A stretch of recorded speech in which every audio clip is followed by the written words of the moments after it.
Neapolitan, our Mad Hatter, has finally entered the Ever After, and it seems she's gained some new abilities upon entering this other world. But importantly, this is not a Semblance Evolution.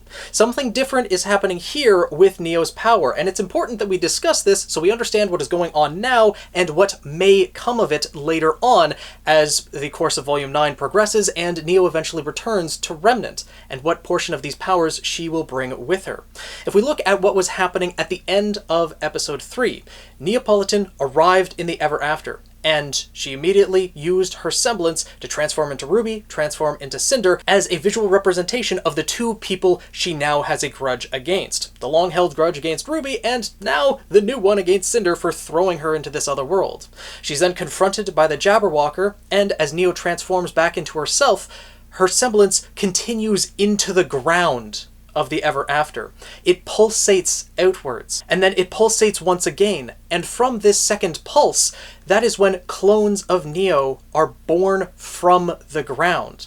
It does not look like Neo is actively creating these clones. In fact, she's confused about what is actually happening here. What it looks like to me is that the world is responding to Neo, possibly her anger, possibly her aura, possibly just the nature of her semblance. We're not exactly sure yet, but it looks like these clones are being created from the world, not from Neo herself. I've been theorizing for a while, ever since we got the initial teaser trailer and saw the first 4 minutes of Episode 1 of RWBY Volume 9 way back in the summer, that the world is going to interact with our characters in different ways. When we saw that the world reacted to RWBY's emotions, when she started crying, the world started raining. I thought that Neo had incredible potential with this, considering her semblance manifests physical illusions. She can quite literally bring her imagination to life, and when you're in the world based on Wonderland, wondrous things could happen. And in the case of Neo, it seems like she's quite compatible with the reactionary nature of the Ever After, how it reacts to the individuals who are present within it.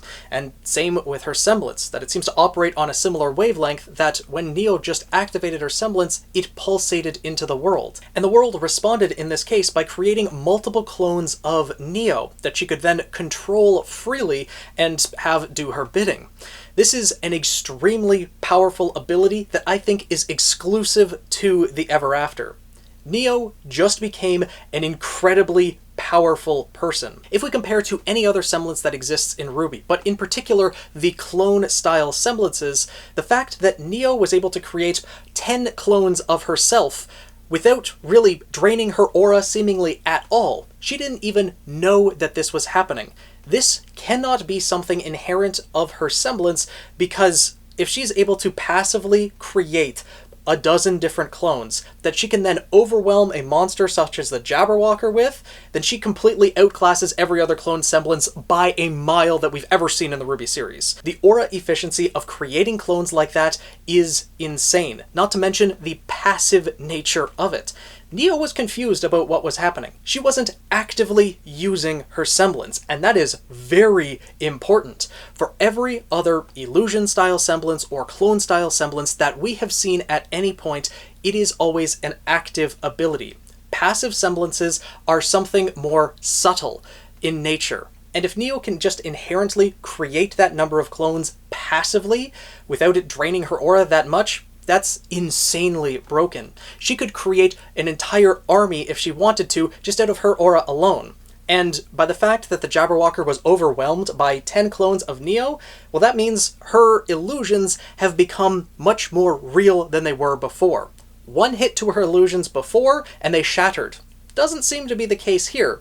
We'll need to see more to know for sure, but if Neo can now create multiple clones with that much aura efficiency, as a passive semblance, and those clones are now stronger, that would be beyond anything that we have seen from a single individual in RWBY, barring maybe Salem, Ozpin, the Maidens, and maybe Glinda, considering we've seen her do a lot with her telekinesis, as probably the most powerful semblance we've ever seen in RWBY. But Neo, at this point, if this is just her semblance, she'd be right on that level, if not surpassing Glinda. Because if she could just manifest whatever she wanted into the physical world, and it had at least some durability to last more than a single hit, then well, that's just insane.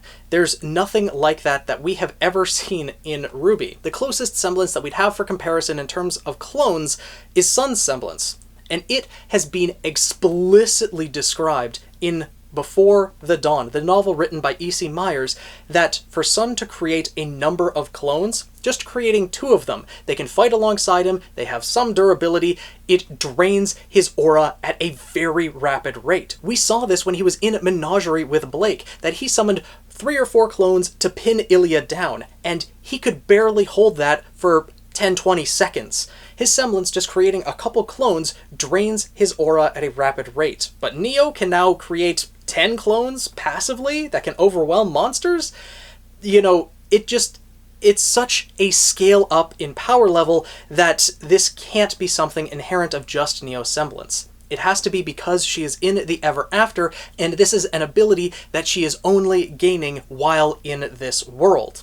And that is also going to allow her to probably create other things and have a lot of control or influence over the course of actions that are going to take place in Volume 9. If she is indeed that compatible with the Ever After, then this literally will become Neo's world. She will be able to control likely the Jabberwocker. It's probably going to be under her influence. She's going to be able to create probably whatever she wants. Bring back a number of characters from her past, perhaps, as those shadows seem to indicate in the Volume 9 opening, and possibly do a number of other things. We will have to wait and see what exactly it is that Neo does with this power, but it is something that she will not be able to bring back with her to Remnant. At least, not this exact power, because it is something that is born from the Ever After and the interaction that it has with Neo's semblance. But that doesn't mean that that can't lead to an inherent awakening of new power within Neo. We've only seen one other semblance evolution in RWBY, and that being Ren's. His semblance evolved a sort of passive ability to be able to read emotions along with being able to mask them actively. In Neo's case, being able to passively create clones is on a whole other level. But just the nature of how Ren got to that evolution. When a semblance is awakened and evolved, it comes through struggle and through strife, an outcry of the soul. I'm sure there's multiple different ways that one can go about awakening a semblance, but it is going to be through that outcry of the soul that is very important. Neo did not have that. Yeah, she's angry, but she's been angry for years at this point. Roman was killed. She thought Cinder did that initially and was targeting her. Then she turned on RWBY when Cinder convinced her of that. Neo's been angry for a long time. She's been stabbed in the back before. We've seen all of Roman Holiday, and there's been multiple times in that where she's been very angry as well. She's had her semblance since she was a very young child, and just being thrown into the Ever After, I don't think would be enough of a trigger for her to have a full-on semblance evolution. It is going to have to come from some realization of the soul, an outcry of the soul, and just Neo being angry doesn't seem to fit that bill in my mind. And even if she is more angry at this very moment than she's ever been in her life before, it's not anything new to Neo. She's been angry and furious for the past couple years, growing more and more frustrated. That's what Ren was doing as well. He was becoming more and more frustrated with himself, but then he came to that realization at the end of it, in the middle of Volume 8.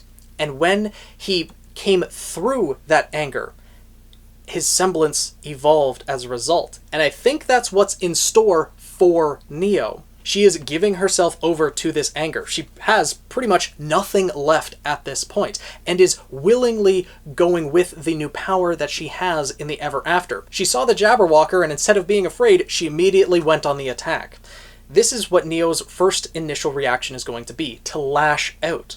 But there's probably going to be some realization, some epiphany, some outcry of the soul that will be answered by the end of Volume 9, where Neo will either come to terms with RWBY, they'll be able to talk things out, Neo might actually be able to mourn Roman Torchwick, which she may not have actually taken the time to do yet, something that will be very important for emotional reconciliation and being able to deal with the emotions that Neo is feeling. I don't think she's taken that time for herself, and that might be the trigger that may help her semblance evolve. Or maybe she won't get a semblance evolution at all by the end of the volume. Maybe she'll just be able to use her semblance more efficiently when she gets back to Remnant. I do think that something is going to happen power-wise with Team RWBY, Jean, and Neo since they are in this other world, and it would make sense that they get a slight boost in power compared to everyone else. Because Semblance Evolution in RWBY is meant to be a rare thing. I'm going to make a separate video probably later this week discussing Semblance Evolution in general, but it is something that is meant to be infrequent in RWBY. If everyone just starts getting a Semblance Evolution, that will be counter to really everything we've seen. Because if we look at characters like Crow, like Raven, like Hazel, like Tyrion, all of these incredibly skilled and experienced huntsmen. Crow, who's had this emotional journey for the entire time that we've known him, and frankly his entire life, has never had a Semblance Evolution. What happened at the end of Volume 8, where his semblance turned out to be just fortune instead of misfortune, was just Own Crow's mental blocks on his own semblance. His semblance just has the ability to manipulate luck, whether good or bad. Bad luck for one person is good luck for another. Like, that wasn't a Semblance Evolution that Crow went through, and it is important to recognize what an actual Semblance Evolution is versus being able to use one's semblance more efficiently or figuring out a new ability of it. Or in Neo's case, seeing that her semblance is interacting with the environment around her in a new and unique way. There are differences and nuances in the powers that are displayed within the RWBY series, and that's one of the reasons I really love the power system in RWBY. When you start to understand the nuances of aura and the way that it can be used, the way that certain characters' powers and abilities work becomes a lot more clear, and it's something that I find really interesting. But let me know down in the comments below what you think about Neo's new abilities in the Ever After. Do you think I'm wrong and that this is a Semblance Evolution? I think that if this is something just inherent of her semblance, as I went over before, it's going to be vastly too powerful when she comes back to Remnant, and especially with the visualization of what we saw at the end of Episode 3 in Volume 9, it looks like it's something that's interacting with the world of the Ever After itself. That it's the environment allowing Neo to have this power, and it's more of an interaction with Neo's semblance rather than her actively doing that and putting her own aura and her own soul into it, if that kind of makes sense. But let me know down in the comments below what you guys think. I really don't think this is a Semblance Evolution, but it might lead to one in the future. If you guys enjoyed this video, want to see more like it, make sure to subscribe and join the Guild of the Eternal Flame. If you're interested in No Game No Life, I have a second channel dedicated to that as well. And if you want to see some games played live, make sure to check out my Twitch channel linked in the description below. We stream every Tuesday and Saturday. And with that being said, I'll see you guys in the next video.